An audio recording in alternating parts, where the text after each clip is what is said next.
The spin-off Better Call Saul, which gives fans insights into how Jimmy McGill, a lawyer who initially tries to make an honest living, transforms into everybody's favorite sleazeball from Breaking Bad, is unfortunately coming to a close in the August of 2022. Let's try to piece together what the show has in store for us in its 6th and final season, from what we know so far. First up, tidbits from the trailer. One look at the trailer guarantees that the show makers aren't willing to give away anything valuable just yet. We can even venture as far to say that the dialogues, somewhere along the lines of no one knows what they are, Kat and Jimmy, doing, and whatever happens next not going down the way we think it'll, are meant as warnings for the fans not to jump the gun. However, the trailer does give us some hints as to how the show will pick up again from where it left off. That is to say, the Gus Fring vs. Lalo Salamanca showdown and the conspiracy to incriminate Hamlin from the last season will take shape this season. One of Hamlin's dialogues with Kim Wexler even suggests that he himself might strike back with a case against Jimmy. The trailer also shows how Jimmy's Saul Goodman transformation will be complete in the truest sense of the word, with his ties with the Salamanca family finally out in the open. While this occasion might bring him more clients, it's also a slippery slope considering how he hinted at his trysts with organized crimes in the previous season being his last. Nevertheless, with the events from Breaking Bad at hand, we can already affirm that there's no turning back from a drug and cartel-infested career for him now. Consequently, the trailer has several shots of Saul and Nacho, who are both on the run from the consequences of their actions, delving further into the world of organized crimes. These haphazard shots really put Jimmy's biblical allusion at the beginning of the trailer into perspective. However, nobody's sure what exactly the wicked flee from when no man pursueth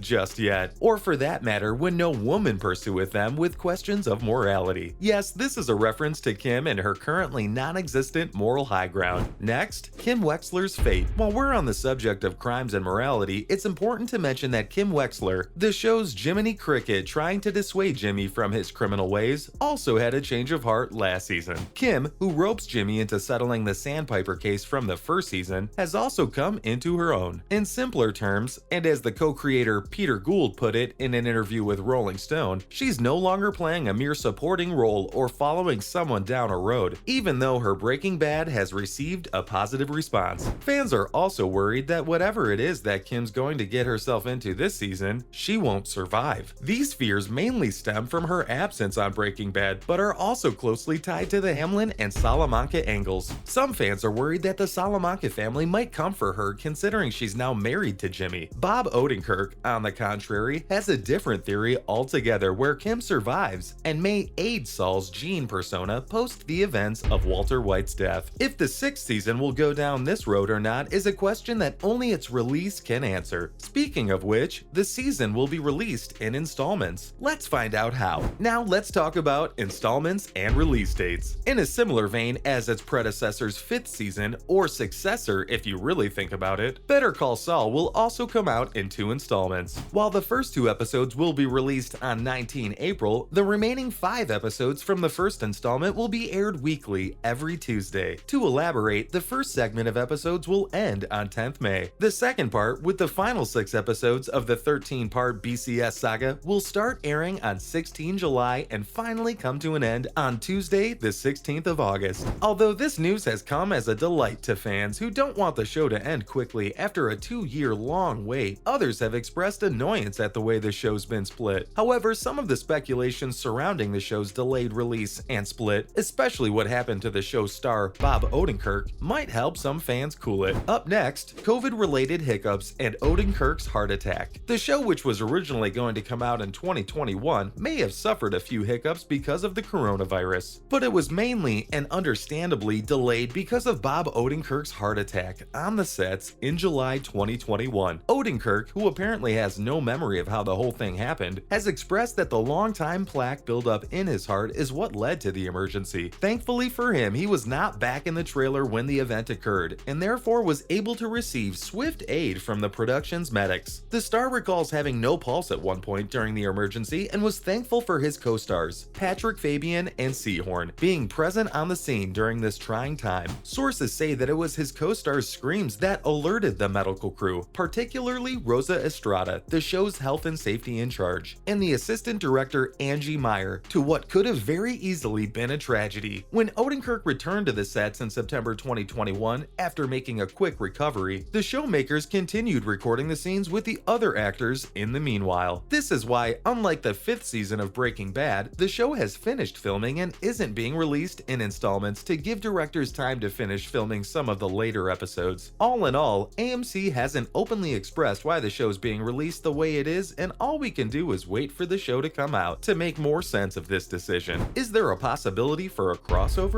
While the show will feature its regular set of characters, it might also bring the predecessor and the spin-off closer together by bringing in more characters from Breaking Bad. With the introduction of Hank Schrader in the last season, the fans are looking forward to the lines being further blurred this time around, and though it seemed like a stretch, a possible cameo from Bryan Cranston or Aaron Paul themselves. Unfortunately, Paul doesn't see a timeline where that would be possible since BCS was so unlike any of the prequels out there, or as some critics would put it, it didn't showcase any signs of prequelitis. With a confusing mess of flashbacks and unnecessary backstories, the producer Thomas Schnauz has also admitted that with the release of El Camino, a Breaking Bad movie, the events of which show Pinkman carving a path for himself post Walter's death, has taken the edge off of reintroducing certain characters. The main man, Heisenberg, however, has said how he'd be happy to make a guest appearance if the creators were to ask him. Unfortunately, though he's been asked around to direct an episode or two each season, the creators haven't invited him to guest star on the show thus far. And with how much of the show's left, he's right to hold that it might not happen. Now, even though fans are starting to think that the Gene Takovic angle is inevitable, it might have to occur independently of the original series. To indirectly quote Gould, Better Call Saul has become a storyline in its own right with its own set of materials. Nonetheless, the creators realize that they've certain limitations and obligations to the parent show. Now, how to catch up on what's happened so far. Seeing that the show was off air for 2 years, a lot of you might be in need of a trip down memory lane. Some of you might be looking to become a part of the fandom as well. In both scenarios, you can catch the first 4 seasons of the show on Netflix. For the 5th and most important piece to the new season, you'll have to use AMC's website. Although more recent news confirms that it will be joining the first 4 seasons on Netflix somewhere around 4 April. The show can also be bought, fully or in episodes, off of Amazon Prime. For additional context, you can also watch Breaking Bad and El Camino, both of which are also available on Netflix. Lastly, the Slippin' Jimmy spinoff. If you think you've seen the last of Saul Sleazebag Goodman with the conclusion of the BCS saga, you've got another thing coming. Yes, you heard that right. The spinoff is getting an animated spinoff of its own. The show Slippin' Jimmy, which has been created by the Rick and Morty animators and has a 1970s Peanut style, will dig into the childhood misadventures of the McGill brothers. The writer is none other than Ariel Levine, who co-wrote the unforgettable Something Unforgivable episode from the 5th season of BCS. Nevertheless, not all fans are hyped about this edition and think that it won't even come close to the cultural phenomena that were Breaking Bad and Better Call Saul. That's a wrap for this video. Are you happy with how the prequel has played out so far? And do you want a Walton Pinkman cameo as well? Let us know in the comments below. Make sure to give this video a thumbs up and subscribe to our channel for more videos like this. See you in the next one.